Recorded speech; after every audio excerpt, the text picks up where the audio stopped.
House. इस corona काल में सभी लोग उम्मीद करते कि जो नया बजट आएगा उसमें कोई नया टैक्स होगा, कोई कोविड टैक्स होगा, वेल्थ टैक्स बढ़ाया जाएगा। लेकिन मैं प्रधानमंत्री जी को धन्यवाद देना चाहूँगा कि 23% से ज़्यादा रेवेन्यू कलेक्शन कम होने के बावजूद हमारी सरकार ने एक भी नया टैक्स नहीं लगाया। किसी प्रकार से आम आदमी को पर हमने कर का बोझ देने का काम नहीं किया। और जबकि पिछले ही साल हम लोगों ने इनकम टैक्स में भारी रिबेट दिया, जिसका परिणाम था कि 40,000 करोड़ का रेवेन्यू हमने फॉरगोन किया। कॉर्पोरेट टैक्स में 1920 में 1,45,000 करोड़ एनुअल रेवेन्यू फॉरगोन।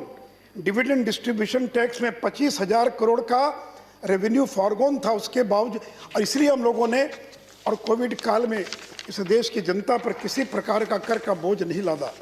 और सती महोदय, हमने एक नया सेस लगाया, that was the agriculture infrastructure development cess, and by levying this cess the government of India will be collecting more than 30,000 crore as a cess, and this fund will be spent for the augmentation of the mandis of the APMCs और agriculture के infrastructure के लिए ये 30,000 crore spend किया जाएगा। और सती महोदय, हम लोगों ने ये सेस जो लगाया, हम लोगों ने पेट्रोल पर, डीजल पर सेस लगाया, 12 चीज़ों पर कस्टम ड्यूटी कम किया, लेकिन हम लोगों ने जनता पर बोझ नहीं पड़ने दिया।